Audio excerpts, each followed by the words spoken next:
Halo Tribuners, Anda sedang menyaksikan live update Tribun News edisi Selasa 31 Mei 2022.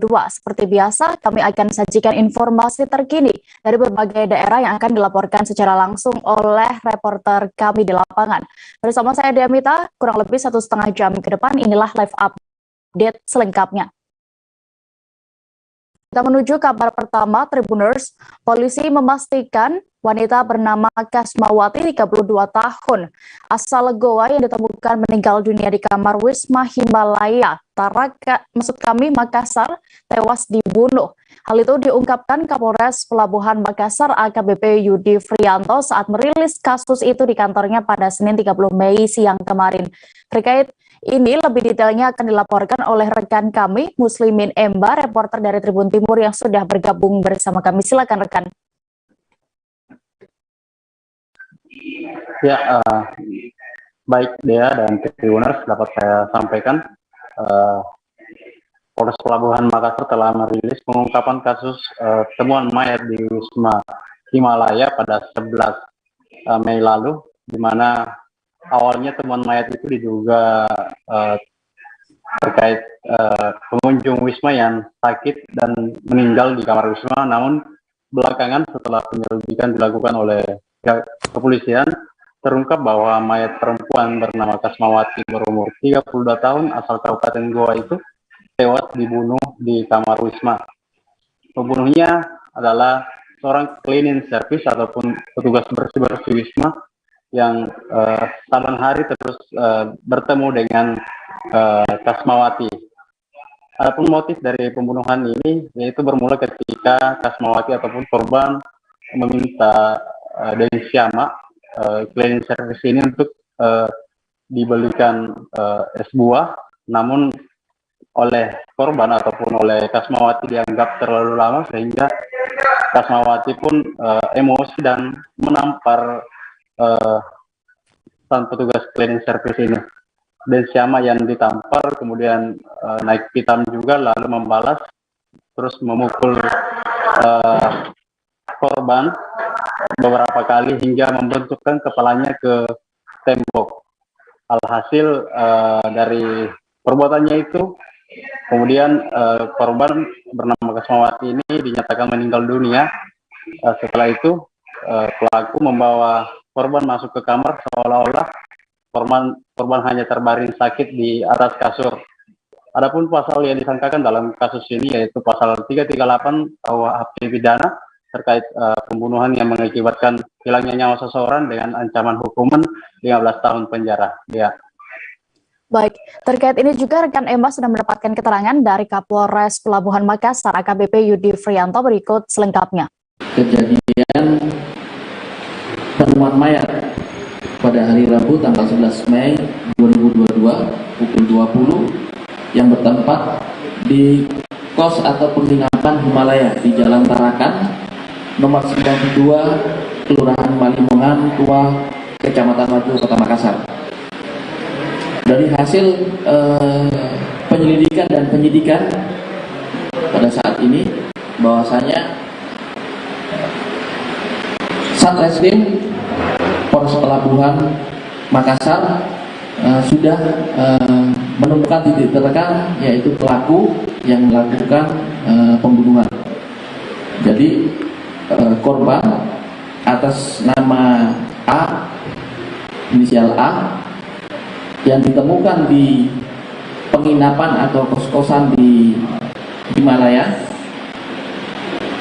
yang awalnya ditemukan di atas kasur dengan keadaan tidur, namun setelah dilakukan penyelidikan lebih lanjut bahwasanya korban dibunuh dengan cara dilakukan pemukulan di bagian wajah, ada juga dibenturkan ke kepala, dibenturkan ke dinding bagian kepala, serta ada juga ditendang perut dan pinggang.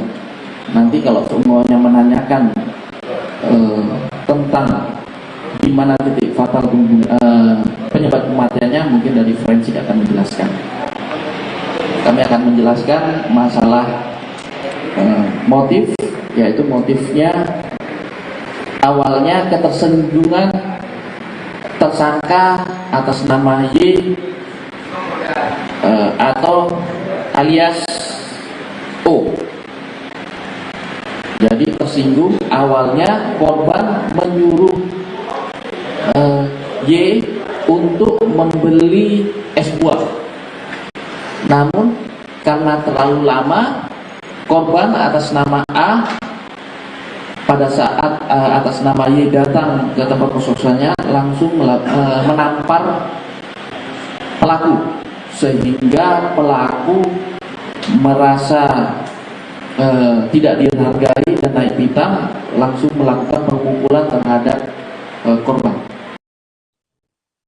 Beralih ke Jawa Barat, Tribuners, lebih dari 9 bulan berlalu kasus perampasan nyawa ibu dan anak di Jalan Cagak, Subang. Hingga hari ini belum menemukan titik terang siapa pelakunya. Kasus yang menggemparkan publik nasional tersebut saat ini tetap ditangani oleh Polda Jabar, namun belum juga terungkap. Lalu bagaimana situasi terkini di sana akan dilaporkan oleh rekan kami, Ahyan Nurdin, reporter Tribun Jabar yang sudah siap dengan informasinya. Silakan rekan. Oke, baik rekan Dea.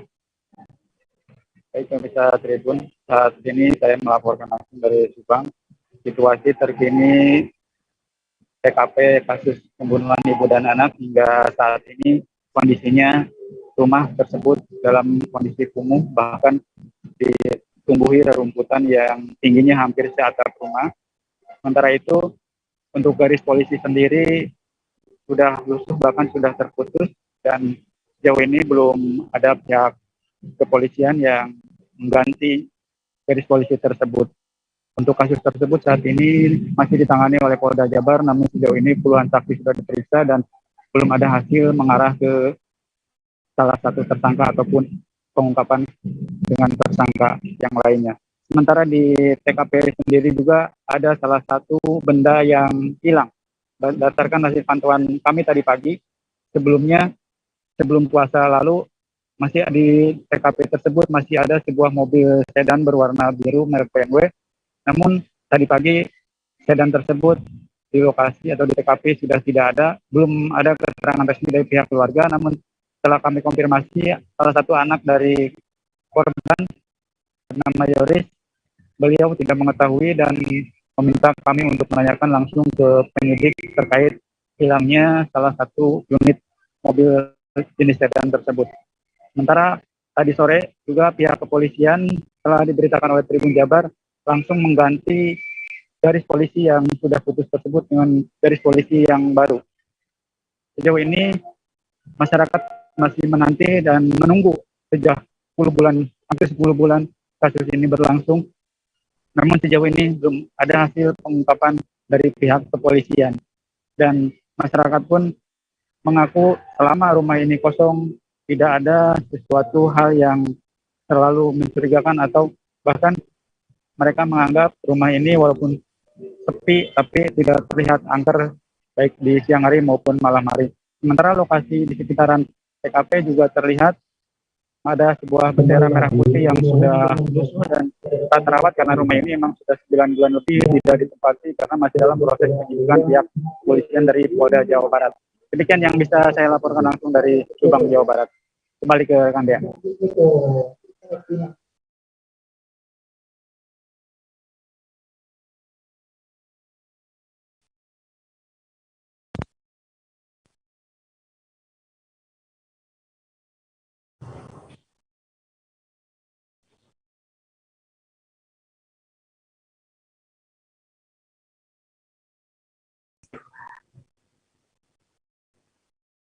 Cek. Thank you.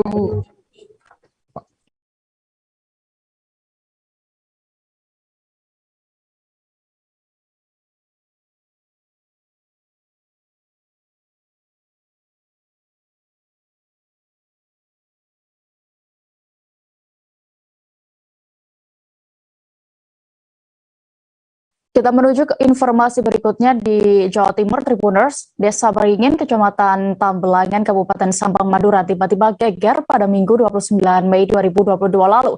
Pasalnya, 4 bocah yang merupakan anak dari warga setempat hilang bersamaan secara misterius.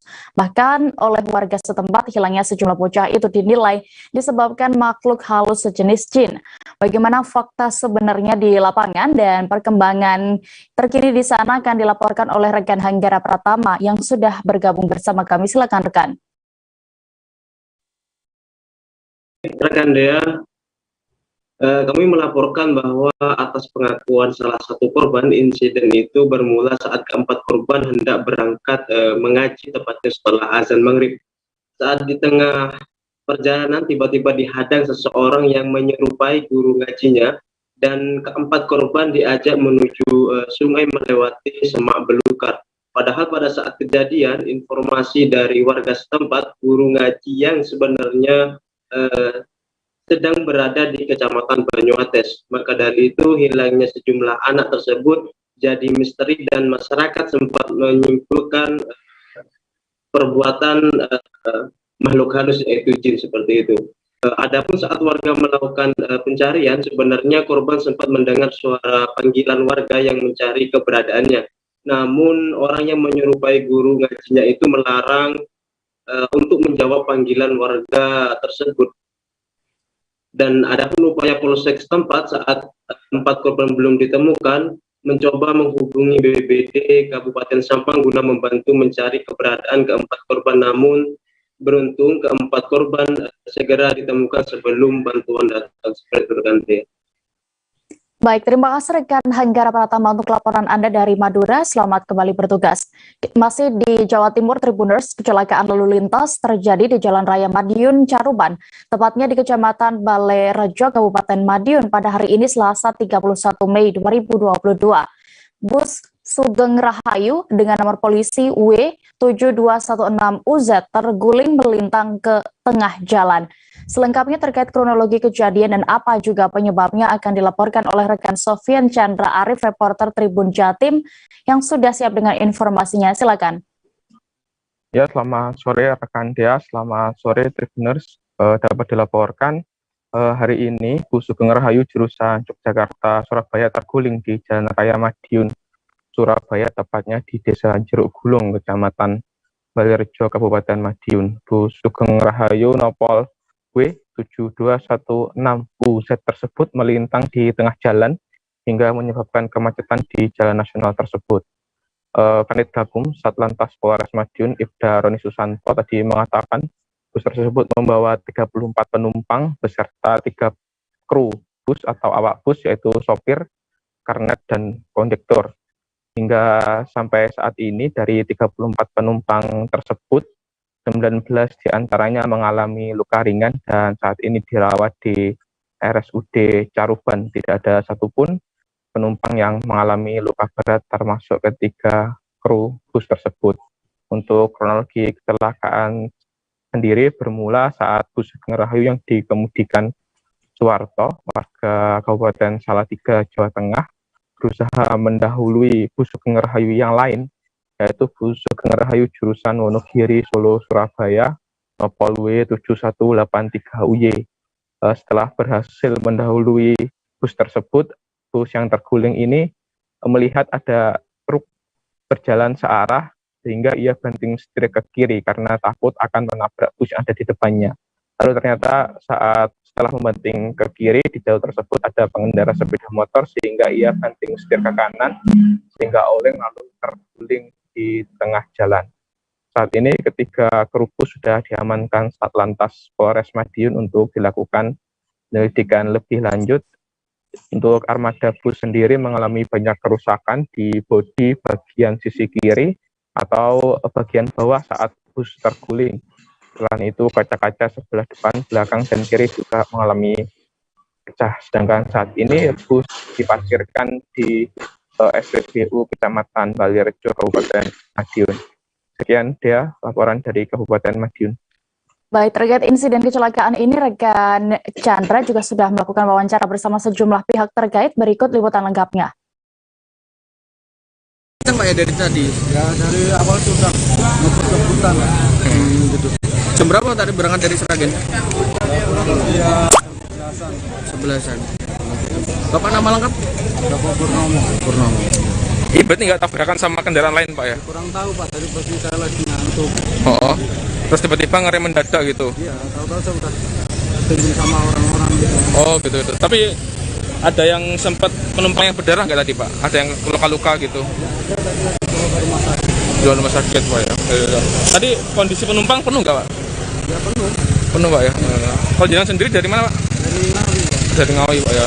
Tadi kesulitan untuk keluar nggak Pak? Lewat pintu darurat gitu? Kesulitan ya, dari belakang. Oh gitu. Tapi untuk kendaraan sendiri tadi melajunya kenceng nggak Pak? Ya lumayan. Mulai kenceng Pak ya? Ada sempat nyalip-nyalip ugal-ugal gitu nggak sih Pak? Kalau udah mulai nyari-nyari. Oh gitu ya. Tersebut melaju dari arah barat menuju ke timur dengan kecepatan kurang lebih kami perkirakan sekitar 80. Kendaraan tersebut menyalip bis yang sama kendaraan juga. Kemudian di depan kendaraan tersebut ada truk. Kemudian setelah ada truk itu dia banting ke kiri. Kemudian setelah banting ke kiri ada kendaraan sepeda motor di situ, kemudian dibanding ke sebelah kanan, akhirnya bis tersebut terguling. Untuk korban sendiri kemana? Untuk korban saat ini sedang menjalani perawatan di RSUD Caruban. Untuk korban ada 20 orang yang dirawat. Untuk lukanya luka ringan, seluruhnya luka ringan, tidak ada luka yang serius. Total penumpang yang ada di bus? Untuk penumpang total seluruhnya ada 34 penumpang beserta 3 awak. Untuk kerusakan bus sendiri seperti apa? Untuk kerusakan bus karena terguling ya lumayan cukup rusak, terutama kaca-kacanya habis dan bodi sebagian ada yang renyah. Termat kira-kira berapa ya? Untuk termat kami belum bisa memastikan karena anggota masih olah TKP di lapangan. Polresta Deli Serdang menangkap 9 orang anggota geng motor yang sempat membuat onar di salah satu kafe di Kecamatan Galang, Kabupaten Deli Serdang pada Senin 30 Mei kemarin. 8 orang diantaranya adalah anak usia di bawah umur yang masih duduk di bangku SMP dan SMA. Terkait kejadian ini selengkapnya kami akan disampaikan oleh rekan kami, Indra, reporter dari Tribun Medan yang sudah siap dengan informasi lebih detailnya. Silakan rekan.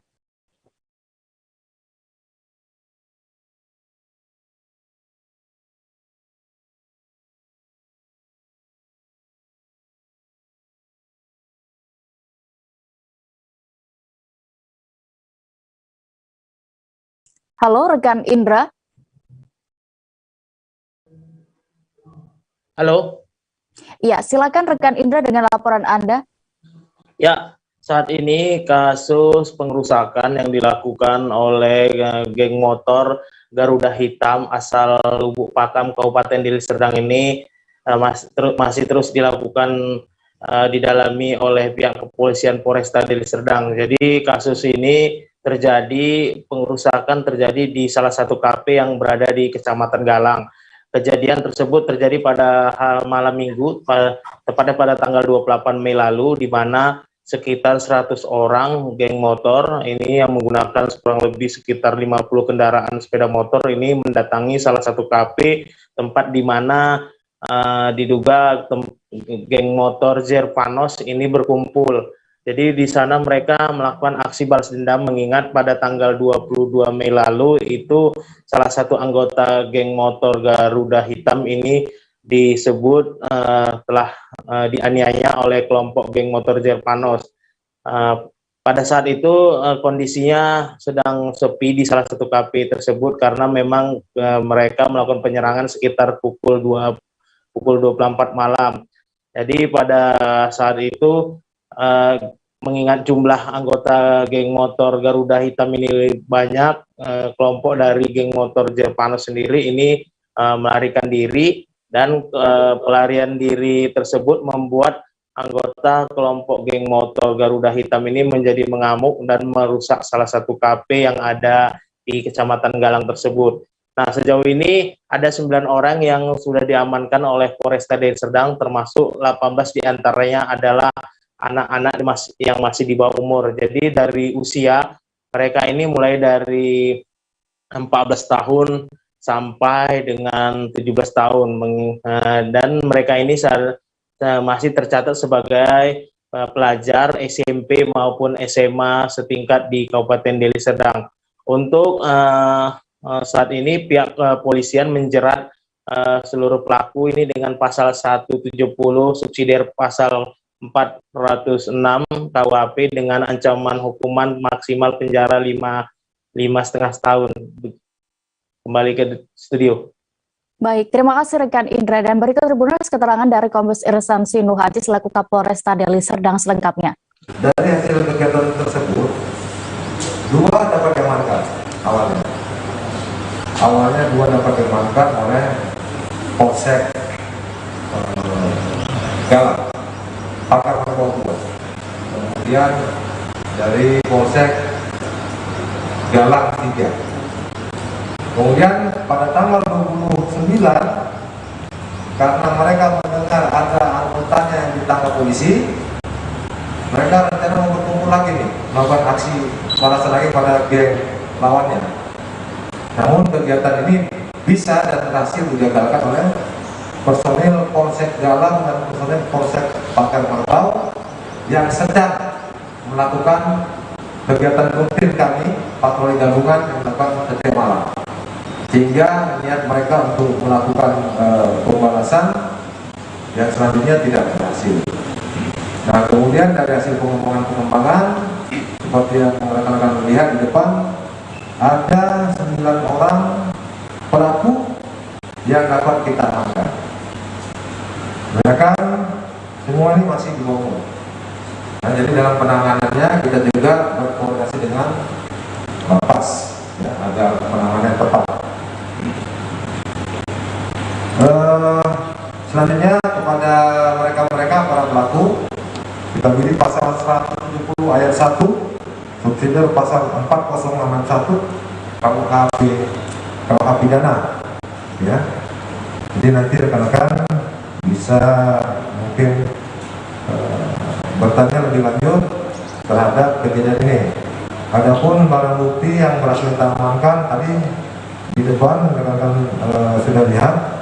Kemudian ada kendaraan yang mereka gunakan dalam melakukan kegiatannya. Beralih ke DKI Jakarta, komplotan begal yang menyasar kurir di Jakarta Utara digiring mengikuti konferensi pers di Mapolsek Kelapa Gading pada Senin 30 Mei kemarin. Ketika digiring ke hadapan awak media, 2 dari 3 pelaku malah secara sembunyi-sembunyi mengacungkan jari tengah serta simbol metal tatkala kamera menyoroti mereka. Selengkapnya terkait kasus ini akan dilaporkan oleh rekan Gerald Leonardo Agustino, reporter Tribun Jakarta yang sudah siap dengan informasi detailnya. Silakan. Ya, selamat petang Dea dan juga Tribuners. Dapat saya laporkan memang bahwa pada hari Minggu, Polsek Kelapa Gading melakukan penangkapan terhadap komplotan begal yang beroperasi di Jalan Pegangsaan 2 Raya, Kecamatan Kelapa Gading, Jakarta Utara, di mana 3 pelaku begal ini menyasar atau mengincar seorang kurir paket yang pada Minggu dini hari tengah berada di Jalan Pegangsaan 2 Raya. Dan kurir paket ini awalnya memang sedang mengarah ke rumahnya, dan sekitar pukul 00.30 waktu Indonesia Barat pada Minggu dini hari, kurir ini memang merasa dibuntuti oleh beberapa orang yang ketika berada di Jalan Pegangsaan 2 Raya ini, 2 pelaku atau 3 pelaku yang mengendarai 2 sepeda motor langsung memepet dan membacok punggung korban.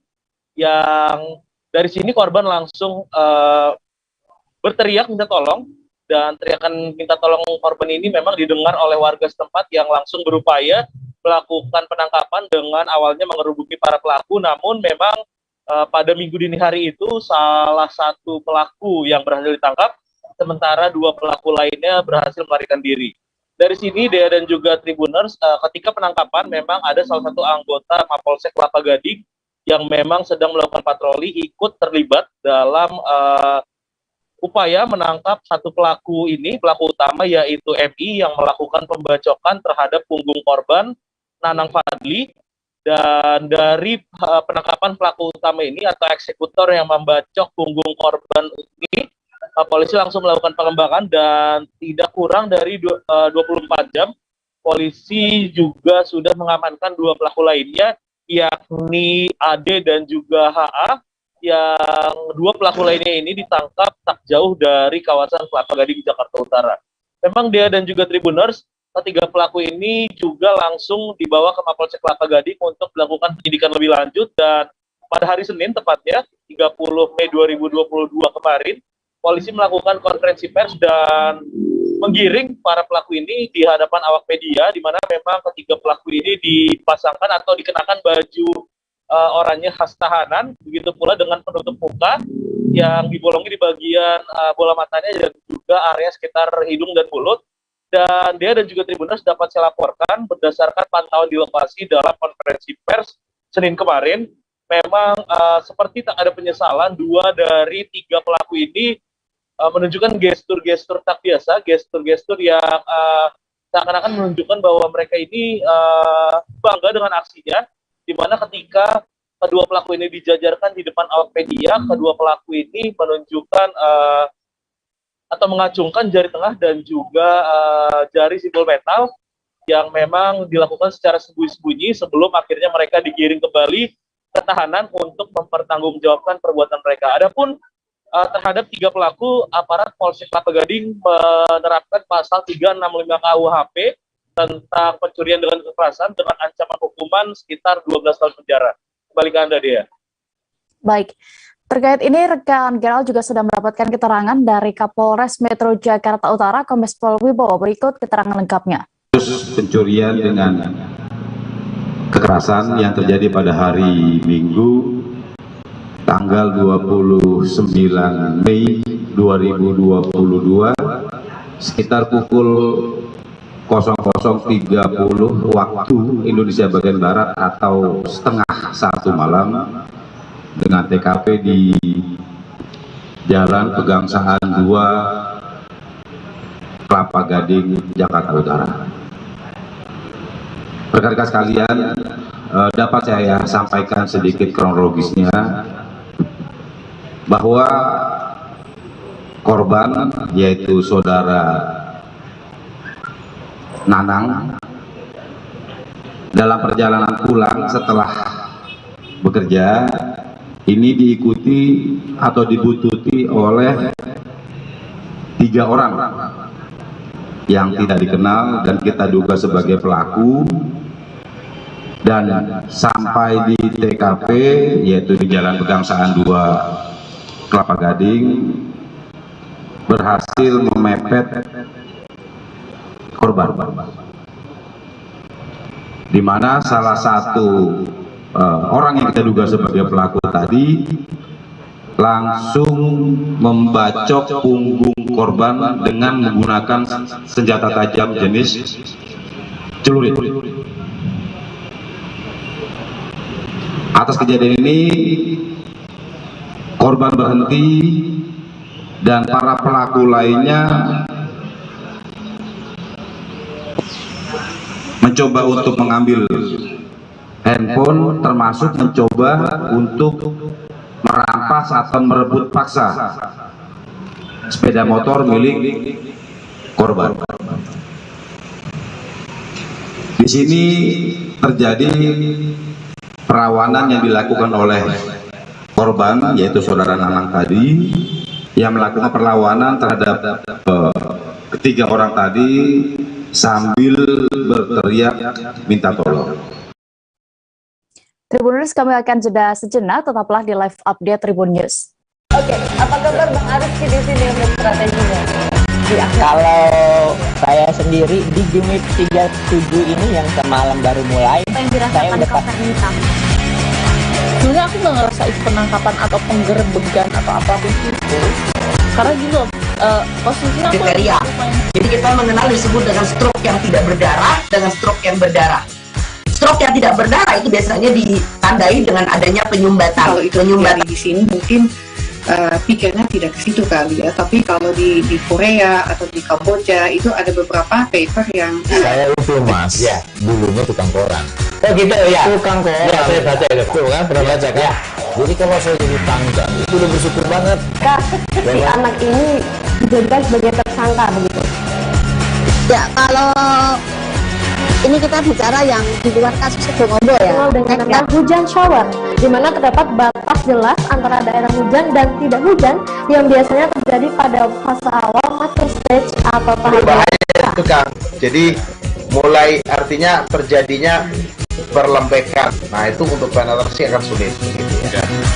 Dok, saya ini menurut saya memang tidak mudah, bukan urusan tanah diambil.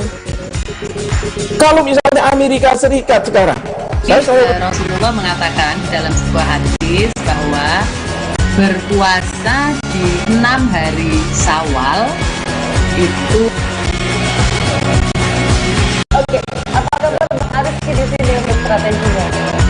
Kalau saya sendiri di Jumit 37 ini yang semalam baru mulai, saya udah sebenarnya aku nggak ngerasain penangkapan atau penggerbegan atau apapun itu, karena gini loh, posisinya aku kriteria. Jadi kita mengenal disebut dengan stroke yang tidak berdarah dengan stroke yang berdarah. Stroke yang tidak berdarah itu biasanya ditandai dengan adanya penyumbatan. Kalau itu penyumbatan di sini mungkin pikirnya tidak ke situ kali ya, tapi kalau di Korea atau di Kamboja itu ada beberapa paper yang saya itu Mas, ya dulunya tukang koran. Oh gitu ya. Tukang koran. Ya, saya baca itu Pak. Tuh kan pernah baca kan? Ya. Jadi kalau saya jadi tanggal itu udah bersyukur banget. Si anak ini dijadikan sebagai tersangka begitu. Ya, kalau ini kita bicara yang di luar kasus Sidoarjo ya. Dengan nama hujan shower, di mana terdapat batas jelas antara daerah hujan dan tidak hujan yang biasanya terjadi pada fase awal macro stage atau tahap berbahaya itu Kang. Jadi mulai artinya terjadinya perlembekan. Nah itu untuk penetrasi akan sulit. Gitu ya. Dok, saya ini menurut saya memang tidak mudah, bukan urusan tanah diambil. Kalau misalnya Amerika Serikat sekarang, Rasulullah mengatakan dalam sebuah hadis bahwa berpuasa di 6 hari Syawal itu. Oke, apa kabar Bang Arif di sini untuk strateginya? Kalau saya sendiri di Jumit 37 ini yang semalam baru mulai, saya udah sebenarnya aku nggak ngerasain penangkapan atau penggerbegan atau apapun itu, karena gini loh, posisinya aku kriteria. Jadi kita mengenal disebut dengan stroke yang tidak berdarah dengan stroke yang berdarah.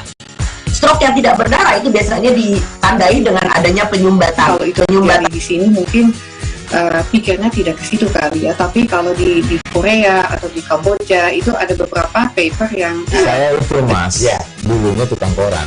Oh gitu ya. Tukang koran. Ya, saya baca itu. Tuh kan pernah baca kan? Ya. Jadi kalau saya jadi tanggal itu udah bersyukur banget.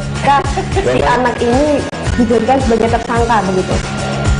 Ya, kalau ini kita bicara yang di luar kasus Sidoarjo ya. Dengan nama hujan shower, di mana terdapat batas jelas antara daerah hujan dan tidak hujan yang biasanya terjadi pada fase awal macro stage atau tahap berbahaya itu Kang. Jadi mulai artinya terjadinya perlembekan. Nah itu untuk penetrasi akan sulit. Gitu ya. Dok, saya ini menurut saya memang tidak mudah, bukan urusan tanah diambil. Kalau misalnya Amerika Serikat sekarang, Rasulullah mengatakan dalam sebuah hadis bahwa berpuasa di 6 hari Syawal itu. Oke, apa kabar Bang Arif di sini untuk strateginya?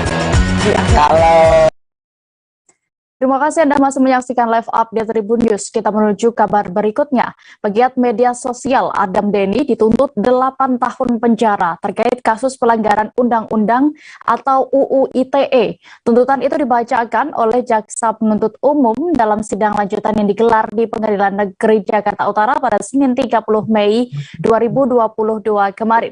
Apa saja pertimbangannya akan dilaporkan oleh rekan Ihwana Mutuwah Miko, reporter Warta Kota yang sudah siap dengan detail informasinya. Silakan rekan. Ya, terima kasih. Untuk persidangan kemarin adalah sidang beragendakan tuntutan yang dibacakan kepada Adam Denny. Dan Adam Denny dituntut 8 tahun penjara oleh JPU dengan biaya denda 1 miliar dan subsidiar 5 bulan penjara. untuk Adam Dhani juga di saat berada di persidangan dinilai sempat membuat keributan sehingga tuntutan tersebut dijatuhkan kepada Adam Dhani. Seperti itu rekan Dea. Baik, terima kasih rekan Ihwana untuk laporan Anda. Selamat kembali bertugas. Kita menuju informasi berikutnya. Dinas Pendidikan Provinsi Bangka Belitung menyampaikan berkaitan dengan penerimaan peserta didik baru atau PPDB SMA SMK tahun ajaran 2022-2023 di Provinsi Bangka Belitung. PPDB tahap pertama dimulai 20 Juni 2022 dan PPDB tahap kedua yakni 28 Juni 2022 tanpa dipungut biaya. Untuk informasi lebih detailnya akan disampaikan rekan kami Riki Pratama, reporter Bangka Pos. Silakan rekan Riki.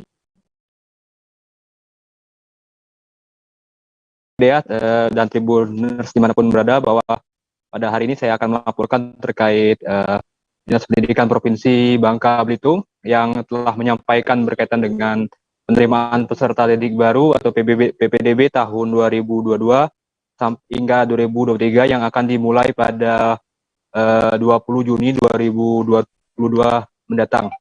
Bahwa untuk penerimaan PPDB tahun ini dikatakan oleh Kepala Dinas Pendidikan Provinsi Bangka Belitung, Erpawi, mengatakan bahwa ada evaluasi untuk sistem penerimaan melalui zonasi. Karena pada tahun sebelumnya banyak siswa-siswi yang berada di Provinsi Bangka Belitung tidak diterima, padahal zonasi mereka berdekatan dengan sekolah. Jadi faktor yang menjadi evaluasi mereka yaitu persoalan dari zonasi. Ia mengatakan bahwa geografis di Provinsi Bangka Belitung ini berbeda dengan provinsi lainnya, terutama di daerah DKI Jakarta, yang bahwa setiap daerah itu memiliki banyak perumahan yang dekat dengan sekolah. Sementara kalau di Bangka Belitung ini satu sekolah dengan jarak rumah bahkan dengan jarak sekolah lain sangat jauh, bahkan masih ada yang kawasan tidak berpenghuni atau masih hutan dan tempat-tempat yang tempat-tempat hutan dan tempat-tempat yang belum dijamah oleh pemukiman penduduk, sehingga zonasi untuk penerimaan PPDB tahun ini dievaluasi oleh Dinas Pendidikan Provinsi Bangka Belitung. Ia mengatakan zonasi dievaluasi karena ingin supaya siswa-siswi yang lulusan dari SMP dan MTS maupun paket B bisa dapat belajar di tingkat yang lebih tinggi, yaitu SMA atau SMK. Perlu kami sampaikan bahwa untuk PPDB SMA dan SMK di Provinsi Bangka Belitung memiliki 4 jalur. Untuk jalur pendaftaran SMA yaitu jalur zonasi, jalur mutasi, jalur prestasi, dan jalur afirmasi. Sementara untuk jalur pendaftaran SMK yaitu terdiri dari 3 jalur, yaitu reguler, mutasi, dan afirmasi. Untuk PPDB ini akan dimulai tahapannya pada 20 Juni mendatang, dan pada tahapan kedua pada 28 Juni mendatang. Ia mengharapkan untuk orang tua siswa aktif untuk melihat tanggal dan melihat pengumuman yang telah tertera di setiap website yang ada di Dinas Pendidikan Provinsi Bangka Belitung, atau langsung datang ke Dinas Pendidikan langsung untuk menanyakan terkait PPDB ini. Bahkan kalau apabila ada keluhan juga bisa menghubungi layanan informasi pengaduan yang telah disampaikan oleh Dinas Pendidikan Provinsi Bangka Belitung. Begitu, Dea.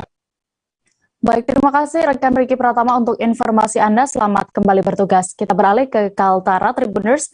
Kepolisian Daerah Kalimantan Utara menjadi satu dari 34 Polda se-Indonesia yang terus menggenjot sosialisasi aplikasi pengaduan masyarakat atau DUMAS Prediktif, Responsibilitas, Transparansi, Berkeadilan atau Presisi. Diketahui aplikasi DUMAS Presisi ini merupakan program yang telah resmi diluncurkan oleh Kapolri Jenderal Listio Sigit Prabowo beberapa minggu lalu di Mabes Polri Jakarta. Pelaksanaannya di Kalimantan Utara akan dilaporkan oleh rekan kami Georgie Santana Silalahi yang saat ini sudah bergabung bersama kami. Silakan rekan. Baik, selamat sore Dea, selamat sore Tribuners.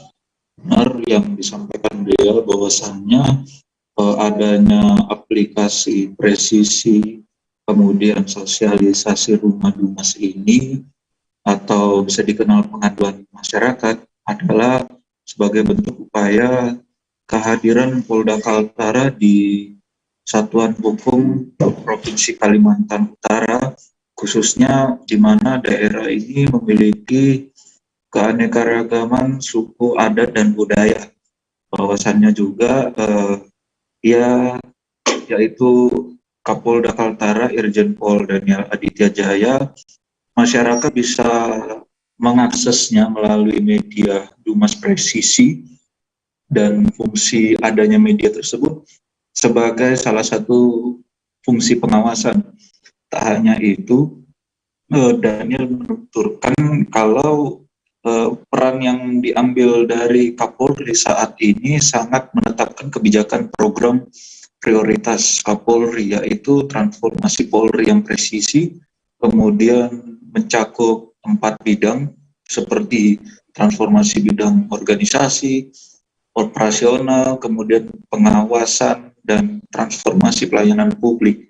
Dan Kapolda Irjen Pol Daniel Aditya Jaya mengatakan di sini juga ia mengajak peran serta dari Ketua RT untuk memperdayakan sebagai fungsinya stakeholder terdepan di lingkungan masyarakat. Bahwasanya sarana di sekitaran lingkungan masyarakat itu tidak hanya warga, tetapi peran penting Ketua RT sebagai konsultasi terdepan penyelesaian masalah yang tidak perlu dilakukan dengan kebijakan hukum, sehingga diharapkan dapat membantu tugas Polri dalam menerima pengaduan masyarakat. Adapun dalam kesempatannya, Irjen Pol Daniel Aditya Jaya mengatakan bahwasannya rumah Dumas juga sudah ada dibentuk, yang dimana akan mempermudah masyarakat dalam terlibat fungsi pengawasan terhadap institusi maupun personil Polri yang ada di Polda Kaltara maupun satuan yang ada di kabupaten kota di Kalimantan Utara. Rumah Dumas Presisi ini juga mempermudah masyarakat yang mungkin mengalami kendala dalam penggunaan teknologi informasi. Jadi apapun yang berkaitan dengan informasi yang berbau SARA, kemudian berbau mencoba merusak keberagaman kesatuan bangsa yang ada di daerah Provinsi Kalimantan Utara, peran pentingnya adanya rumah Dumas Presisi, kemudian aplikasi presisi ini sebagai bentuk wujud kehadiran Kesatuan Kepolisian Daerah Kalimantan Utara kepada masyarakat. Demikian dia yang bisa dapat saya sampaikan, kembali ke studio. Baik, terkait ini juga rekan kami sudah mendapatkan keterangan dari Irjen Pol Aditya Jaya selaku Kapolda Kaltara. Berikut informasi lengkapnya. Secara gambaran umumnya aja mungkin dulu Pak, gambaran umumnya yang kita terima bagaimana, terus kita sikap ini seperti apa? Ini sebetulnya memudahkan komunikasi antara masyarakat dengan polisi ya. Akan ini berita hal-hal yang berkaitan dengan masalah-masalah yang berkaitan dengan kita langsung komunikasi melalui media itu. Dan artinya penanganan sudah dilaksanakan dengan baik dulu. Ini masih dalam tahap awal, lagi sudah mulai ada laporan informasi yang kita dapatkan. Nanti kita salurkan kepada pihak-pihak yang memang berkompeten pidana prosesual, kalau mungkin adalah yang lain-lain yang kita salurkan kepada pihak yang bersiap. Setidaknya kita bisa mengawasi apabila ada pengaduan terhadap apapun yang khususnya terhadap kepolisian, kita bisa langsung menindaklanjuti. Jadi masyarakat perlu waspada, bisa mengakses melalui media tersebut. Kita beralih ke Papua Barat, Tribuners. Keliopas Meidotga kini resmi dikukuhkan oleh Ketua Dewan Adat Papua atau DAP Wilayah 3 Doberai periode 2022 hingga 2026 mendatang. Sebelum dikukuhkan, pewaris tahta Kepala Suku Besar Arfak turunan Irogi Keliopas Meidotga disambut dengan upacara adat di depan kantor DAP Wilayah 3 Doberai. Terkait kegiatan ini selengkapnya akan diinformasikan oleh rekan Safwan Asari Raharusun, reporter Tribun Papua Barat yang sudah ada bergabung bersama kami. Silakan rekan. Baik, Dea dan juga Tribuners dimanapun Anda berada, hari ini dapat saya kabarkan dari Kabupaten Manokwari, Provinsi Papua Barat, bahwa pada siang tadi Cleopas Medotka, yakni anak dari Irogi Medotka, yang mana menjadi salah satu pewaris tahta Kepala Suku Besar Arfak, beliau dikukuhkan menjadi salah satu ketua Dewan Adat Papua wilayah 3 Doberai, di wilayah tepatnya di wilayah Sorong Raya dan Manokwari Raya. Pada saat pengukuhan beliau sempat disambut dengan tradisi upacara adat oleh masyarakat setempat dan sempat melaksanakan penyerahan beberapa kain adat dari keturunan kepala suku keturunan Marens Mandacan dan juga Lodwig Mandacan. Setelah itu beliau langsung diarahkan untuk menuju ke rumah kaki seribu yang mana menjadi rumah adat masyarakat adat setempat, dan langsung diarahkan untuk naik ke atas rumah kaki seribu dan juga didampingi oleh beberapa kepala suku di wilayah adat Doberai itu sendiri. Dan pada sambutannya beliau menyampaikan bahwa setelah ia resmi menjabat sebagai Ketua Dewan Adat Papua wilayah 3 Doberai, beliau ingin untuk seluruh suku yang ada di Kabupaten Manokwari dan juga Sorong Raya bisa bersatu begitu. Karena menurut beliau untuk Kabupaten Manokwari sendiri merupakan daerah bersama yang mana seluruh suku baik Papua maupun non Papua berhak untuk hidup dan berada di atas tanah Manokwari itu sendiri. Sementara di lain sisi Ketua Umum Dewan Adat Papua beliau menyampaikan bahwa pada momentum sakral ini beliau ingin untuk mengajak seluruh masyarakat adat Papua untuk kembali merancang ataupun membuat sebuah regulasi masyarakat adat untuk mengikat seluruh masyarakat adat maupun seluruh masyarakat Nusantara yang ada di tanah Papua, sehingga ketika masyarakat adat hidup di atas tanahnya sendiri, masyarakat yang ada di Nusantara yang mau masuk sudah harus mengikuti aturan yang ada di tanah adat wilayah 3 Doberai, begitu ya. Baik, terkait ini juga rekan Sofwan sudah melakukan wawancara bersama sejumlah pihak terkait. Tribuners, berikut liputan lengkapnya. Orang asli Papua sebagai Dewan Adat Soko asli Papua, sebagai Dewan Adat wilayah orang asli Papua, kita perlu ingat dan kita renungkan bersama bahwa 3 pilar penting dalam lembaga representatif Dewan Adat Papua sebagai pokok penting. Tokoh adat, tokoh agama, pemerintah. Oleh sebab itu perlu mendapatkan respon positif dari setiap orang asli Papua.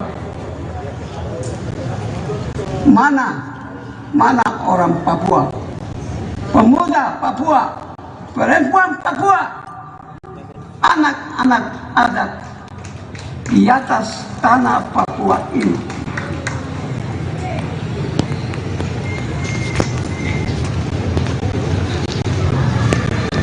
Hadirin yang saya muliakan, hari ini Selasa tanggal 31 Mei tahun 2022, sejarah mencatat bahwa perjalanan panjang setelah almarhum Bapak Barnabas Mandacan dipanggil oleh Tuhan beberapa waktu yang lalu. Itu sudah lama, sudah hampir 1 abad mereka sudah hilang. Ini generasi yang ketiga. Generasi yang ketiga sudah bangkit, jadi kita memulai hidup yang baru. Seperti powernya, kekuatannya, kekuasaannya yang dimiliki oleh 3 kepala suku itu. Kemudian dulu di Tanah Arfak, kemudian dari Arfak kita pindahkan menjadi di Nubrai. Jadi kita memulai hidup yang baru dalam struktur masyarakat adat. Kita maksud saya, dari peradaban baru. Lewat pelantikan ini apa harapan Bapak untuk Bapak yang baru dilantik ini? Harapan saya dia kuat melakukan konsolidasi struktur dengan penguatan aturan kepala suku. Ya, membentuk struktur organisasi ini dengan membentuk kepala suku dengan membentuk hukum adat, aturan di seluruh wilayah Nubrai ini. Itu harapan kami. Ya, sehingga struktur terbentuk. Ketika struktur terbentuk, bukan tujuan untuk membenci, mengusir saudara-saudara yang lain, tidak. Tapi saudara-saudara yang lain datang. Mereka menyesuaikan dengan tata aturan yang ada di dalam ini. Iya. Ini karena tidak ada tata aturan di sini, saudara-saudara dari luar datang ke sini, dianggap sebagai ancaman. Ya, itu harus ada aturan. Itu sama kita masuk di rumah ini. Ini rumah orang sudah dua, jadi dirasa teduh. Itu masuk kami. Sehingga orang siapapun datang merasa nyaman. Itu maksudnya. Sudah ada orang di dalam ya, dan orang yang baru datang bisa terima dilayani. Ya. Langsung memperkuat. Dia langsung memperkuat konsolidasi adat, konsolidasi hukum adat dan lain-lain sehingga rumah yang ada di dalam Teluk Dorere ini sudah kuat. Orang dari luar datang, itu dia otomatis. Diskursus soal LGBT menjadi sorotan publik belakangan ini. Tuan Guru Bajang Zainul Majid memberikan pandangannya soal fenomena LGBT tersebut. Ketua Umum PBNWDI itu menilai LGBT sebagai suatu gerakan sosial, promosi gaya hidup yang sangat bertentangan dengan semua nilai-nilai yang dimiliki bangsa Indonesia. Terkait ini lebih detailnya akan dilaporkan oleh rekan lalu Muhammad Helmi Akbar, reporter dari Tribun Lombok yang sudah siap dengan informasi. Silakan rekan.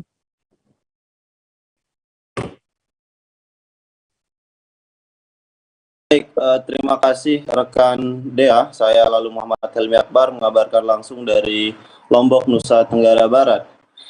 Diskursus soal LGBT menjadi sorotan publik belakangan ini. Sejumlah pihak menyampaikan pandangannya, mulai dari aktivis, pegiat HAM, pakar hukum hingga cendekiawan muslim menyampaikan pandangannya terkait dengan fenomena LGBT ini. Salah satunya cendekiawan muslim Tuan Guru Bajang Haji Muhammad Zainul Majdi memberikan pandangannya soal fenomena LGBT ini. Ketua Umum Pengurus Besar Nahdlatul Wathon Diniyah Islamiyah itu menilai LGBT sebagai suatu gerakan sosial atau promosi gaya hidup sangat bertentangan dengan semua nilai-nilai yang dimiliki bangsa Indonesia, termasuk juga sangat jauh keluar dari nilai agama dan budaya yang selama ini telah menjadi pedoman berkehidupan, berbangsa, dan bernegara. Kampanye LGBT menurut Tuan Guru Bajang harus ditentang, karena itu, sebab itu mengarahkan masyarakat untuk mengadopsi sesuatu yang tidak normal. Tidak hanya itu, cucu pahlawan nasional Tuan Guru Kiai Haji Muhammad Zainuddin Abdul Majid itu menilai kampanye LGBT yang terjadi belakangan ini berusaha mengarahkan pandangan masyarakat untuk melihat LGBT sebagai suatu tren, sehingga akhirnya masyarakat terjebak di dalamnya. Sebagai suatu gerakan promosi nilai-nilai, tidak boleh ada tempatnya di Indonesia, kata Ketua Organisasi Internasional Alumni Al-Azhar Cabang Indonesia itu. Namun, doktor ahli tafsir Al-Quran itu tidak menampik memang ada manusia, baik laki-laki maupun perempuan, yang memang memiliki kecenderungan atau orientasi seksual yang tidak normal. Dalam kasus ini, Tuan Guru Bajang menyebutkan bahwa realitas tersebut menjadi tanggung jawab bersama untuk disembuhkan. Jika berkaitan dengan kecenderungan seksual pribadi, maka itu tugas kita bersama untuk membimbing, mengingatkan dan memfasilitasi siapapun yang mempunyai kecenderungan seksual yang tidak normal untuk bisa kembali ke fitrahnya. Sekali lagi, Tuan Guru Bajang menegaskan bahwa jika berkaitan dengan kampanye LGBT atau LGBT sebagai gerakan sosial, sikap tegasnya adalah mengatakan menolak. Demikian ya. Baik, terima kasih rekan. Lalu untuk laporan Anda, selamat kembali bertugas. Kita beralih ke Provinsi Lampung, Tribuners. PK 308 Polresta Bandar Lampung gagal menangkap seorang target operasi kasus pencurian kendaraan bermotor alias curanmor. Namun petugas justru menemukan puluhan bungkus paket ganja kering dari dalam kamar kontrakan yang digerebek. Terkait ini lebih detailnya akan dilaporkan oleh rekan M. Joviter Husin, reporter dari Tribun Lampung yang sudah bergabung bersama kami. Silakan rekan.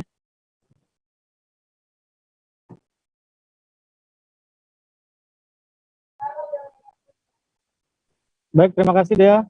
Bisa saya sampaikan untuk ungkap kasus ini sendiri terjadi pada Senin dini hari kemarin, di mana pada awalnya tim TK 308 Polresta Bandar Lampung sedang mengejar seorang target operasi pelaku pencurian sepeda motor.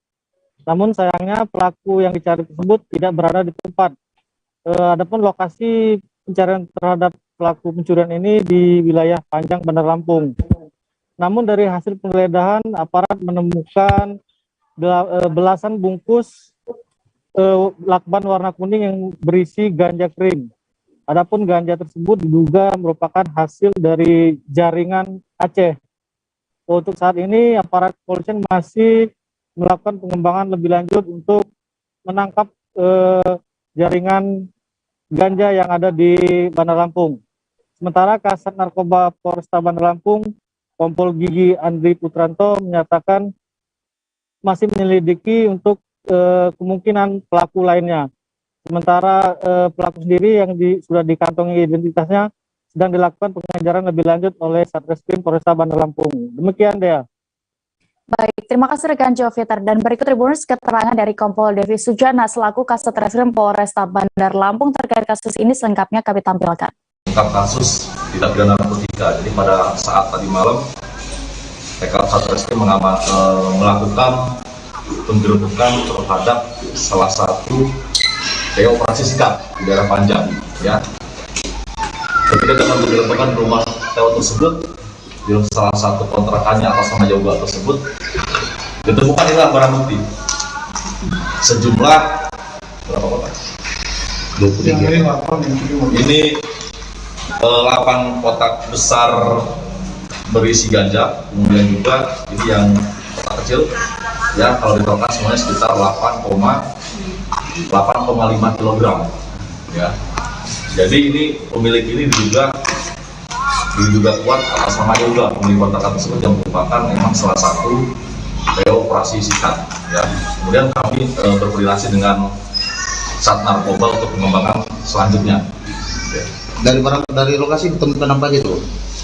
Ya ini barang bukti ini ada di lokasinya. Apalagi kan? Ya, jadi ini semuanya untuk barang bukti narkotika. Ya. Ini kita kenakan pasal 112 Undang-Undang Narkotika. Dinas Peternakan dan Kesehatan Hewan Provinsi Sumatera Barat mencatat 1.022 ekor hewan ternak terinfeksi penyakit mulut dan kuku atau PMK. Data ini dihimpun hingga Minggu 29 Mei 2022 lalu. Lalu bagaimana terkait kondisi terkini di sana akan dilaporkan oleh rekan Wahyu Bahar, reporter Tribun Padang yang sudah siap dengan informasi detailnya. Silakan. Baik, terima kasih Dea, Tribuners. Dan melaporkan Dinas Peternakan dan Kesehatan Hewan Provinsi Sumatera Barat mencatat hingga Minggu 29 Mei 2022 pukul 00 WIB sudah 1.222 ekor hewan ternak yang terinfeksi penyakit mulut dan kuku. Dari jumlah tersebut, 51 ekor hewan ternak sudah dinyatakan sembuh oleh Dinas Kesehatan Hewan Sumbar. Adapun 2 ekor ternak mesti dipotong paksa, sementara 2 ekor lainnya mati terinfeksi oleh PMK. Kepala Bidang Kesehatan Hewan dan Kesehatan Masyarakat Veteriner Sumbar M. Kamil mengatakan petugas lapangan mesti memotong paksa 2 ekor hewan yang kondisinya memburuk dan kemungkinan sangat kecil. 2 ekor hewan tersebut memang paksa dan dipantau petugas kesehatan hewan di lapangan. Daripada penaruh jika tersedia, maka langkahnya harus dilakukan pemotongan paksa. Kemudian selain itu kata habit pemotongan hewan yang terjadi PK itu juga dilakukan sehingga daging hewan tersebut tidak bisa dijual.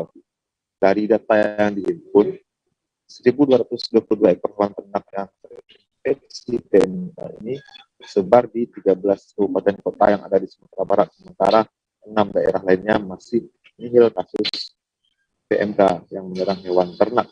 Sementara itu, hingga minggu juga sebanyak 225 ekor hewan ternak di Kabupaten Tanah Datar terinfeksi PMK. Jumlah tersebut adalah yang terbanyak di semua kabupaten kota yang ada di Provinsi Sumatera Barat.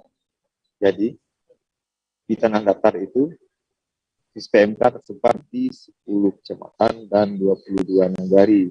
Kemudian terbanyak kedua ada di Kabupaten Padang Pariaman, sebanyak 165 ekor hewan ternak di sana juga positif terpapar PMK.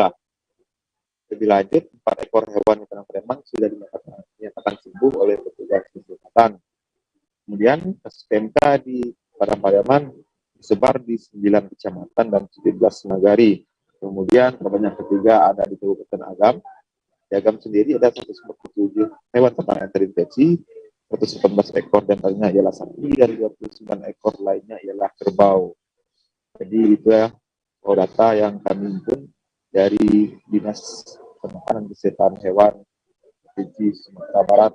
Kemudian Kabid Kesehatan Hewan dan Kesehatan Masyarakat Veteriner Sumber M. Kamil mengatakan PMK sebenarnya bukan hanya menyerang sapi dan kerbau. Virus PMK itu kata dia dapat menyerang semua hewan yang berkuku belah. Jadi kata dia hewan seperti sapi, kerbau, domba, kambing, hingga babi berpotensi terpapar oleh virus tersebut. Ia mengimbau masyarakat terhormat hewan-hewan berkuku belah tersebut agar mewaspadai penyebaran virus PMK. Masyarakat diminta intens membersihkan hewan ternak yang berpotensi infeksi PMK. Terima kasih, Dea. Baik, terima kasih rekan Wahyu Bahar untuk laporan Anda dari Sumatera Barat. Selamat kembali bertugas. Kita beralih ke informasi berikutnya, Tribuners. Rona wajah Nadia Putri Ayundari tampak riang gembira saat ditemui di Big Land Hotel Sentul pada Senin 30 Mei 2022 kemarin. Atlet renang asal Solo, Jawa Tengah ini baru saja mendapat bonus sebesar 150 juta rupiah dari pemerintah Kabupaten Bogor. Terkait apa prestasi dari Nadia ini akan dilaporkan oleh rekan kami, Hieronimus Rama, reporter dari Warta Kota yang sudah siap dengan informasinya. Silakan rekan. Baik, Dea dan Tribuners, dari Bogor kami melaporkan bahwa pemerintah Kabupaten Bogor baru saja memberikan hadiah atau bonus bagi para atlet dan ofisial yang berprestasi dalam acara atau event Pekan Olahraga Nasional ke-20 dan Pekan Paralimpik Nasional atau Peparnas yang ke-16 yang berlangsung di Papua tahun 2021 lalu. Nah, ada sekitar 102 atlet dan ofisial yang mendapatkan bonus dari pemerintah Kabupaten Bogor dengan besaran yang bervariasi tergantung medali yang didapatkan. Nah, untuk peraih medali emas perorangan mendapatkan bonus 50 juta, sementara peraih perak 35 juta dan perunggu 20 juta. Sementara untuk ganda mendapatkan 37,5 juta untuk emas, lalu perak 26,25 juta dan perunggu 15 juta. Nah, sementara untuk pelatihnya, untuk pelatih perorangan mendapatkan bonus senilai 25 juta untuk peraih emas, perak 17,5 juta dan perunggu 10 juta. Sementara untuk ganda, emas 18,75 juta, perak 13,1 juta dan perunggu 7,5 juta. Tak hanya itu, ofisial dan mekanik juga mendapatkan bonus dengan besaran untuk yang perorangan emas 15 juta, perak 11,25 juta dan perunggu 6 juta. Sementara untuk ganda emas 11,25 juta, perak 8,43 juta, dan perunggu 4,5 juta. Nah, salah satu atlet yang mendapatkan bonus tertinggi dalam ajang PON dan Pepernas kali lalu adalah Nadia Putri Ayundri.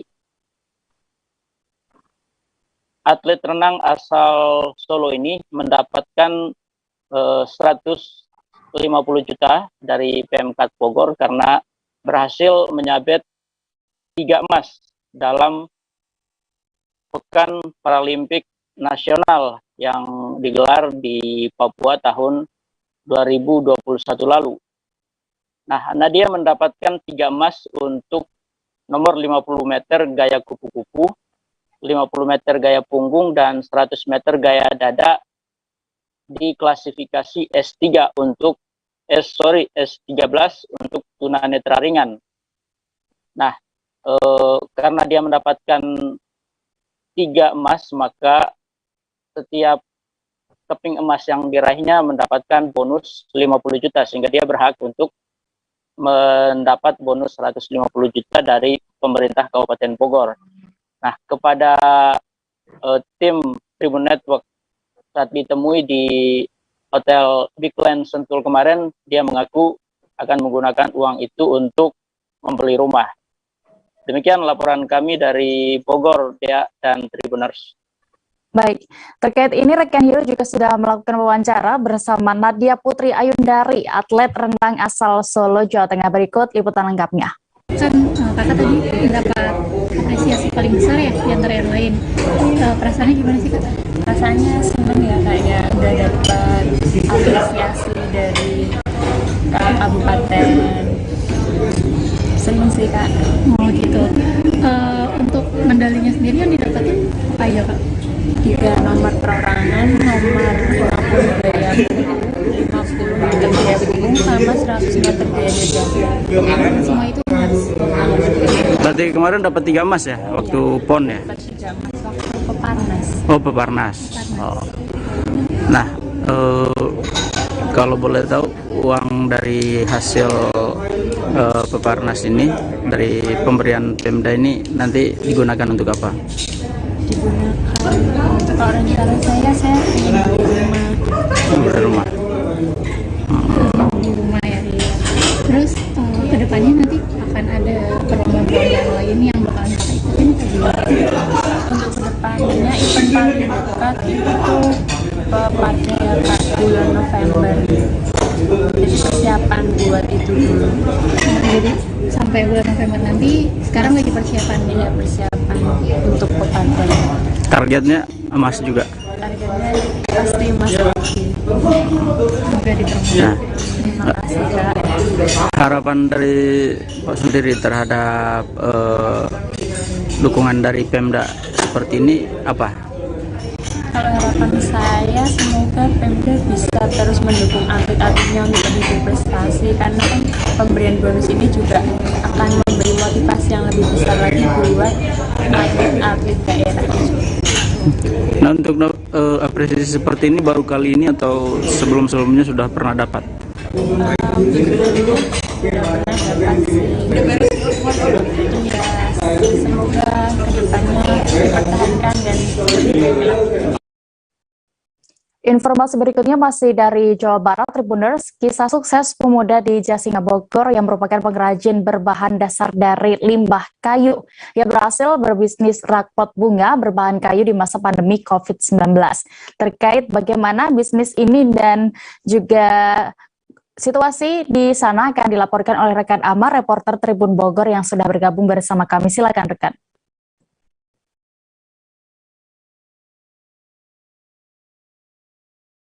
Terima kasih rekan Dea. Jadi diketahui pemilik owner usaha perajin kayu ini yaitu bernama Alvin Arapi, warga kampung Kalongsari, desa Kalongsawa, kecamatan Jasinga, Kabupaten Bogor. Awal mula ia merintis kerajinan kayu ini pada saat pandemi COVID-19 lalu. Ia sebelumnya bekerja di salah satu perusahaan provider telekomunikasi Namun karena ia terbiasa bekerja dengan sistem kerja yang mobile, maka dia tidak merasakan nyaman saat diharuskan bekerja dari dalam ruangan. Nah, kemudian ia memilihkan untuk resign dari pekerjaannya, dan ketika saat itu ia berpikir untuk menjalani usaha apa, namun terlintas di benaknya ia melihat celah ada peluang dari hobi tanaman hias yang saat itu sedang booming. Nah, kemudian ia mencoba dari sisa-sisa kayu membuat rak untuk pot bunga atau rak tanaman hias, dan beruntungnya ia berhasil dan memiliki banyak peminat yang dipasarkan secara online. Kemudian dari pot bunga itu, rak pot bunga, dia terus berkembang, berinovasi, dan hingga saat ini beberapa kerajinan sudah ia ciptakan, mulai dari rak TV, kemudian rak kompor, rak tanaman hias, hasilnya, kemudian kursi, hiasan dinding, rak sepatu, dan juga hanger kerudung. Nah, kemudian ia memilih menggunakan limbah kayu ini karena barangnya yang juga mudah didapat, karena di Bogor dan Tangerang ini banyak sekali industri furniture. Jadi untuk mendapatkan limbah kayu ini juga cukup mudah baginya. Selain itu, menurutnya jika menggunakan bahan baku dari besi itu tidak cocok karena bahan baku besi itu harganya yang tidak stabil dan juga sulit bersaing dengan produk dari luar negeri. Nah, walaupun dari bahan kerajinan ini berbahan dari limbah kayu, namun omset per bulannya itu mencapai 60 juta per bulannya. Dengan cara memasarkan produk-produknya itu dari marketplace di media massa tentunya. Malah yang uniknya dia tidak memiliki store offline di wilayah Bogor ini. Jadi hanya memasarkan dari secara online saja. Nah, berkat usaha yang berkembang, ia mampu membantu perekonomian tetangganya sebanyak 16 orang yang mulai dari usia muda hingga yang sudah cukup berumur lah, seperti itu. Nah, produk hasil karyanya juga dijual dengan harga yang cukup murah atau terjangkau, mulai dari 35.000 hingga ratusan ribu rupiah. Begitu rekan Dea yang dapat kami sampaikan dari Jasina, Kabupaten Bogor. Baik, terima kasih rekan Amar untuk informasi Anda. Selamat kembali bertugas. Kita beralih ke informasi berikutnya. Kantor Otoritas Jasa Keuangan atau OJK Kediri menggelar media update waspada investasi ilegal dan mengenal aset kripto untuk berinvestasi di tempat bercakap Kopi Kediri. Kegiatan ini menghadirkan Tirta Karma Sanjaya yang merupakan Kepala Biro Pembinaan dan Pengembangan Pasar Badan Pengawas Perdagangan Berjangka Komoditi atau Bapepti Kementerian Perdagangan Republik Indonesia. Terkait seperti apa kegiatan ini akan dilaporkan oleh rekan kami Didik Mas Hudi, reporter Surya yang sudah bergabung di sana. Silakan rekan. Selamat sore Dea dan Tribuners sekalian. Jadi kantor OJK Kediri kemarin menggelar sosialisasi terkait kewaspadaan investasi dan juga mengenal aset kripto untuk investasi. Nah, ternyata dari penjelasan Wakil Ketua 1 Satgas Waspada Investasi Indonesia, Ibu Wiwit Puspasari, ternyata sejak mulai 2018 sampai dengan 2022, kerugian akibat investasi bodong atau investasi legal ini telah mencapai 16,7 triliun. Dan uang ini dari masyarakat dan mayoritas kasus-kasusnya uangnya tidak akan kembali. Jadi uangnya hilang dan investasinya tidak menghasilkan apa-apa, justru menghasilkan kerugian. Untuk itu, Satgas Waspada Investasi Indonesia ini gencar melakukan sosialisasi kepada kalangan awak media dalam kegiatan media update di OJK Kediri yang mengingatkan salah satu ciri dari investasi bodong atau investasi legal ini menjanjikan keuntungan yang sangat tidak wajar dalam waktu yang cepat. Nah, ini masyarakat perlu waspada kalau ada ditawari mendapat keuntungan dalam waktu yang cepat dan tidak wajar, itu perlu dicurigai bahwa investasi yang ditawarkan adalah investasi legal atau investasi bodong. Selain itu, biasanya oknum-oknum pelaku ini menggelar atau menggait member-member baru atau peserta-peserta baru melalui tokoh-tokoh masyarakat, tokoh-tokoh agama, dan public figure. Nah, seperti kita ketahui yang ada sekarang ini, beberapa kasus investasi ilegal yang berakhir dengan permasalahan hukum ternyata juga melibatkan para public figure. Dan beberapa kasusnya sekarang sudah diusut oleh aparat penegak hukum. Dan ciri-ciri yang lainnya, biasanya investasi ilegal ini tidak memiliki izin. Jadi kalaupun mereka memiliki izin, tapi tidak sesuai dengan peruntukan izinnya. Nah, untuk itu masyarakat perlu harus waspada karena ke depan ini investasi ilegal ini tetap akan masih menjadi salah satu permasalahannya, sehingga Satgas Waspada Investasi terus melakukan cyber patrol di kanal-kanal online yang menjanjikan investasi kepada masyarakat. Nah, melalui cyber patrol ini diharapkan teman-teman yang ada bisa langsung ditindaklanjuti kepada Kominfo untuk memblokir aksesnya dan kepada Barreskrim Polri untuk mengusut kasusnya. Dalam kesempatan itu juga disampaikan bahwa Satgas Waspada Investasi juga telah memberikan tindakan kepada pinjaman online atau pinjol online yang beberapa waktu lalu sempat viral karena banyak korban-korbannya yang berjatuhan. Nah, ini sudah ada ratusan member pinjol online yang telah dapat teguran atau ditutup kegiatannya. Demikian dia. Baik, terima kasih rekan Didik Masudi untuk laporan Anda dari Kediri, Jawa Timur. Selamat kembali bertugas. Kita beralih ke informasi berikutnya, Tribuners. Kejaksaan Agung Republik Indonesia menaikkan status perkara dugaan tindak pidana korupsi PT Waskita Beton Precast tahun 2016-2021 dari penyelidikan ke penyidikan. Dengan dinaikannya status perkara tersebut, berarti tim penyidik pada Direktorat Penyidikan Jaksa Agung Muda Tindak Pidana Khusus menemukan adanya unsur pidana dalam kasus tersebut. Untuk lebih detailnya terkait ini akan dilaporkan rekan kami, Abdi Rianda Sakti, reporter Tribun News yang sudah siap dengan informasi detailnya. Silakan rekan.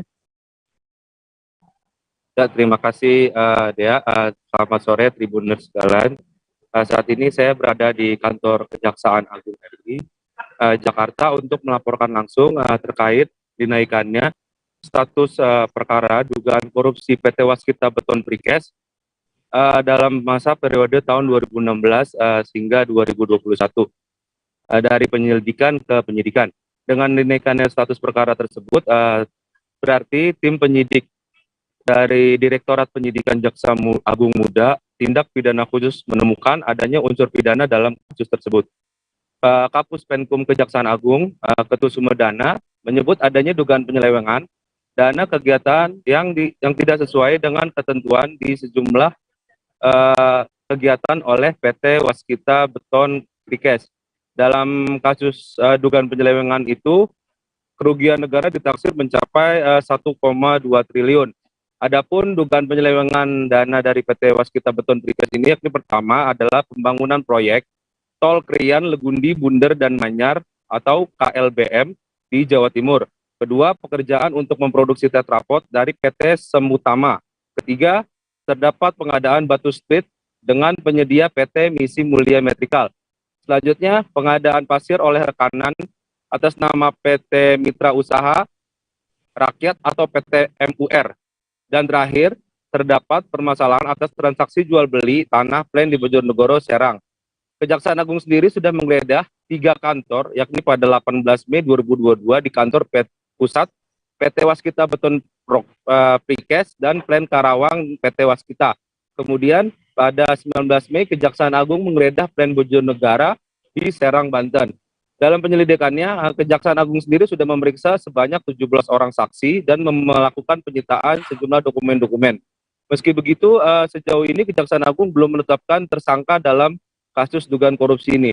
Demikian atas informasinya, Kang Dea dikembalikan ke studio. Baik, terkait ini juga rekan Abdi sudah melakukan wawancara dan mendapatkan keterangan dari Kapus Penkum Kejagung RI, Ketut Sumedana. Berikut informasi lengkapnya. Pada tahun 2016-2020 naik ke tahap penyidikan, tim penyidik pada Direktorat Penyidikan Jaksa Agung Muda Tindak Pidana Khusus resmi menaikkan status penanganan perkara dugaan tindak pidana korupsi, penyimpangan dan atau penyelewengan penggunaan dana PT Waskita Beton Prekes pada tahun 2016 sampai dengan 2020 menjadi tahap penyidikan, artinya masih dalam penyidikan umum. Dengan diterbitkan surat perintah penyidikan Direktur Penyidikan Jaksa Agung Muda Tindak Pidana Khusus nomor frame 24/F.2/MD.2/05/2022 tanggal 17 Mei 2022. Adapun kasus posisi dapat kami jelaskan secara singkat, yaitu bahwa dalam pelaksanaan penggunaan dana oleh PT Waskita Beton Prekes Tbk terdapat penyimpangan yang tidak sesuai dengan ketentuan di beberapa kegiatan, antara lain 1. Proyek pembangunan konkrian Legundi, Bunder, dan Manyar atau KLBM. 2. Pekerjaan untuk memproduksi Titrafort dari PT Semukama. 3. Terdapat pengadaan batu split dengan penyedia PT Misi Mulia Metrikal atau PT MMM. 4. Pengadaan pasir oleh rekanan atas nama PT Mitra Usaha Rakyat atau PT MUR. 5. Bahwa terdapat permasalahan atas transaksi jual beli tanah Plan Bojonegara, Serang. Bahwa dalam penyidikan umum ini diperkirakan, masih perkirakan ini ya, dengan tim penyidik kurang lebih kerugiannya 1,2 triliun. Pencarian putra sulung Gubernur Jawa Barat Ridwan Kamil yang terseret arus sungai Ardi Bern, Swiss telah memasuki hari kelima pada hari ini Selasa 31 Mei 2022. Sebelumnya, Duta Besar RI untuk Swiss Mulia Manhadat memastikan bahwa tidak ada batas waktu pencarian Emeril Khan Mumtaz atau yang akrab disapa Eril. Di hari kelima ini, pihak kepolisian di Swiss mulai melakukan pencarian di wilayah Ihols hingga Walhensee. Pencarian akan dilakukan menggunakan sejumlah metode, yaitu berjalan kaki, perahu, drone, serta dengan cara penyelaman. Pada pencarian kali ini, Wali Kota Bern Alex van Grevenried menyempatkan mengunjungi lokasi hilangnya Eril. Wali Kota berkunjung sekaligus untuk memberikan simpati kepada Ridwan Kamil dan istrinya Atalia Prarataya. Selain itu, Alex juga mengungkapkan pihaknya akan memberikan dukungan maksimal terkait pencarian terhadap Eril. Dalam kesempatan yang sama, Ridwan Kamil beserta Atalia juga bertemu dengan Heinrich, penduduk Bern yang menyelamatkan putrinya. Heinrich turut menyampaikan simpati yang mendalam kepada Ridwan Kamil dan keluarga. Sebagai informasi, Polisi Maritim Swiss sempat mengungkap proses pencarian masih terkendala oleh tingkat kekeruhan air yang bersumber dari partikel lelehan salju. Sementara itu, adik dari Ridwan Kamil, yakni LP Nasmuzaman, mengatakan pihak keluarga akan menerima apapun hasil pencarian tersebut. Meski demikian, keluarga masih berharap Eril dapat segera ditemukan dalam keadaan selamat. Di sisi lain, kekasih Eril, Nabila Isma Nur Habibah, mengunggah sebuah foto bersama di akun Instagram pribadinya pada hari kelima pencarian ini. Nabila menuliskan caption berbahasa Inggris yang menyatakan dirinya rindu dengan Eril. Selain itu, ia juga menyampaikan agar Eril bisa tetap kuat dan tidak takut terhadap apapun. Kami untuk setiap saat terus memantau keamanan dari sungai ini. Jadi dia atau mereka tidak mengatakan bahwa dalam beberapa hari misalnya tidak ditemukan, maka kemudian pencarian dihentikan. Tidak seperti itu. Pencarian akan terus berlangsung setiap hari, karena memang itu menjadi tugas dari mereka sehari-hari, memantau situasi setiap titik, setiap pojok dari sepanjang sungai yang sangat dilindungi itu, kemudian tentu saja menjadi bagian yang tidak terpisah dari upaya pencarian. Jadi pelaksanaan tugas sehari-hari sebagai bagian yang tidak terpisah dari upaya SAR yang juga menjadi program mereka. Propam Polri memaparkan alasan sidang Komisi Kode Etik Polri atau KKEP tidak memecat AKBP Raden Brotoseno. Padahal AKBP Brotoseno sebelumnya terjerat kasus korupsi cetak sawah di Kalimantan Barat. Menurut Kadif Propam Polri, Irjen Verdi Sambo, Brotoseno tak dipecat lantaran mempertimbangkan prestasinya. AKBP Brotoseno tak di PTDH lantaran dinilai berprestasi dan berperilaku baik selama berdinas di Korps Bayangkara. Selain itu, Sambo mengungkapkan pertimbangan lainnya, yaitu kasus korupsi Brotoseno tidak dilakukan sendiri, tetapi melibatkan terpidana lain atas nama Haris Arthur Haidir selaku penyuap. Kemudian pertimbangan lainnya yang diungkapkan Sambo adalah Raden Brotoseno juga telah menjalani masa hukuman 3 tahun 3 bulan dari putusan Pengadilan Negeri Tipikor yang awalnya selama 5 tahun lantaran berkelakuan baik selama menjalani hukuman di lapas. Sambo juga mengatakan Raden Brotoseno tidak pernah dipecat dari instansi kepolisian dalam sidang KKEP yang sudah dilakukan pada 13 Oktober 2020 lalu. Dalam sidang tersebut, dirinya mengungkapkan Brotoseno terbukti bersalah dan meyakinkan tidak menjalankan tugas secara profesional dan proporsional. Sambo menjelaskan dalam sidang tersebut, yang bersangkutan hanya dijatuhi sanksi untuk meminta maaf secara lisan. AKBP Brotoseno juga disanksi berupa demosi dari jabatannya yang sebelumnya yaitu Dirtipikor Bareskrim Polri. Pernyataan itu juga dikonfirmasi lagi oleh Asisten SDM Polri, Irjen Pol Wahyu Widada. Ia menjelaskan bahwa sejatinya tidak pernah ada pemecatan pada suami artis Tata Janeta ini.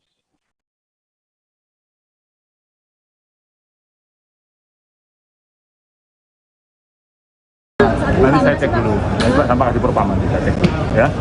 Saya berdapat info dari teman-teman wartawan. Oke, soalnya dari ICW menudingnya tuh Pak Raden Brotoseno ini tuh sekarang menjadi penyidik cyber, direktorat cyber. Jadi kalau mabes itu, kalau saya itu kan yang jabatan kompes ke bawah, kompes ke atas. Kalau jabatan profesional itu kan masih kanit itu di Bareskrim nanti yang ngecek. Nah, itu perlu saya cek dulu, ya. Tapi kalau yang bersangkutan belum menjalani sidang etik profesi ya Pak? Sudah, naik Pak Kadif Propam. Sudah. Berarti udah dipecat Pak? Hah? Jadi statusnya gimana sih Pak? Kalau sudah dipecat siapa? Kalau putusan sidang kode etik nanti tanya ke Pak Kadif Propam. Putusannya belum tahu. Putusannya belum tahu. Yang berwenang menjelaskan. Ya. Oke ya. Beralih ke Jawa Barat, Tribuners, Komisi Pemberantasan Korupsi atau KPK terus melakukan pemanggilan dan pemeriksaan terhadap saksi-saksi untuk Bupati Bogor nonaktif Ade Yasin. Ade Yasin diketahui telah menjadi tersangka kasus tindak pidana korupsi pengurusan laporan keuangan pemerintah Kabupaten Bogor tahun 2021. Terbaru, KPK memanggil dan memeriksa Ketua Kamar Dagang dan Industri atau Kadin Kabupaten Bogor, Sinta C.C. Cawati. Tanya Sinta, 2 ajudan Ade Yasin saat menjabat Bupati Bogor juga ikut diperiksa. Dari pemeriksaan terbaru, Ade Yasin diduga memalak uang pengusaha untuk kepentingan pribadi ataupun kelompok. Uang itu diduga dikutip dari Sinta selaku Kepala Kadin Bogor dan sejumlah pihak lainnya. PLT juru bicara penindakan KPK Ali Fikri lewat keterangan tertulisnya menyampaikan KPK telah memeriksa orang terdekat Ade Yasin. Hal ini guna mendalami kasus dugaan suap pengurusan laporan keuangan pemerintah Kabupaten Bogor. Mereka ialah 2 ajudan Ade, yakni Anissa Rizky Septiani alias Ica dan Kiki Rizky Fauzi. Tim penyidik juga memeriksa honorer Dinas PUPR Kabupaten Bogor Diva Medal Munggaran. Kasus suap ini diketahui berawal dari BPK yang menemukan sejumlah pengadaan proyek infrastruktur yang bermasalah di Dinas PUPR Pemkab Bogor. Ade diduga menyuap BPK perwakilan Jawa Barat untuk meniadakan temuan itu sekaligus menerima predikat wajar tanpa pengecualian atau WTP untuk tahun anggaran 2021. Diketahui KPK telah menetapkan 8 tersangka termasuk sebagai pemberi ialah Ade Yasin atau AY, Sekretaris Dinas Kabupaten Bogor Maulana Adam, kemudian Ihsan Ayatullah, dan juga Rizky Taufik. Ya, kita beralih ke informasi berikutnya, Tribuners. Media sosial tengah dihebohkan dengan sebuah video memperlihatkan konvoi pengendara sepeda motor sambil membawa poster bertuliskan Khilafah Islamiyah. Diketahui insiden itu terjadi di kawasan Cawang, Jakarta Timur.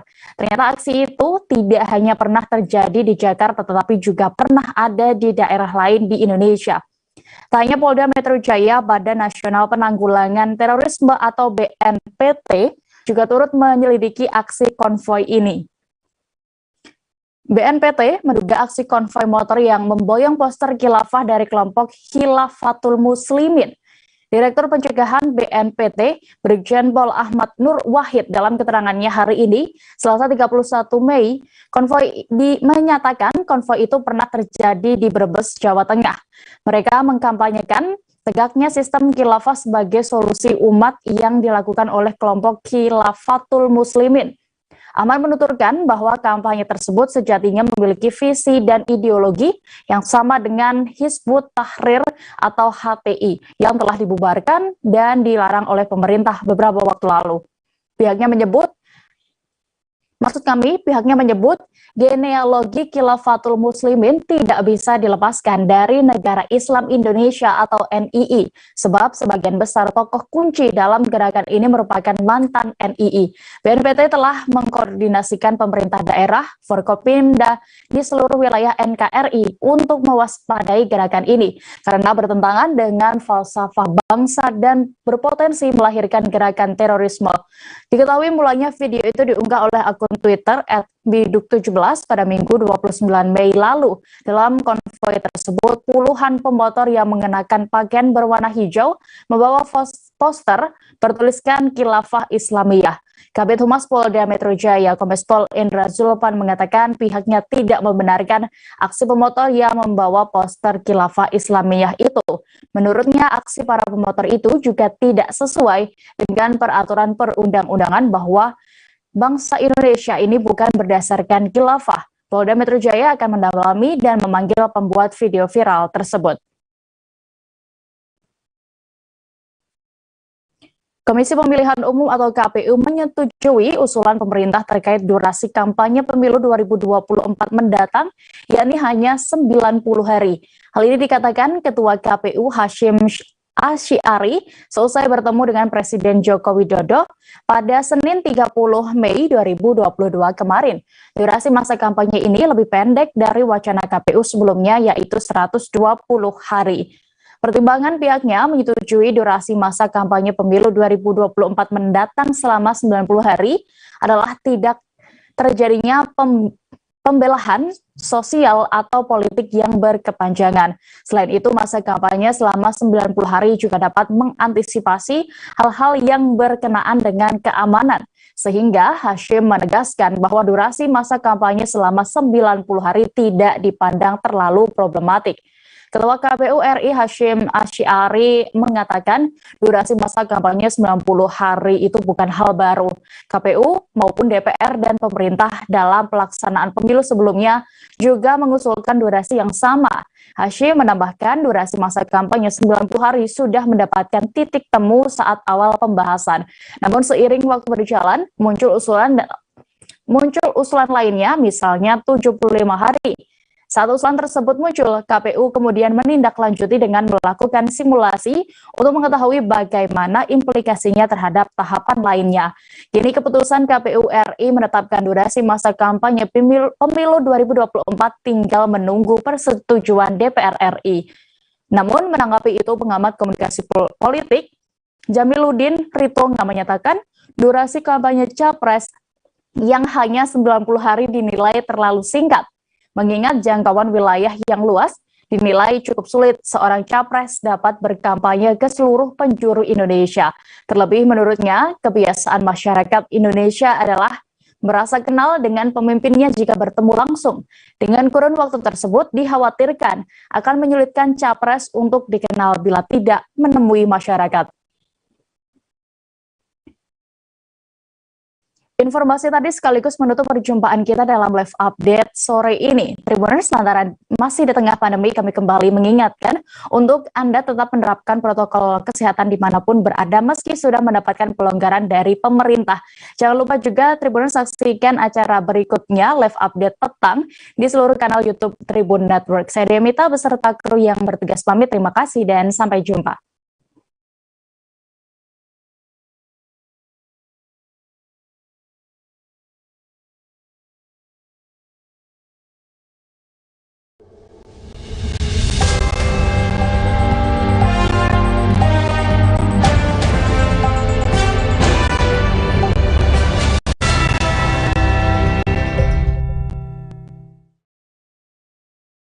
Jangan lupa like,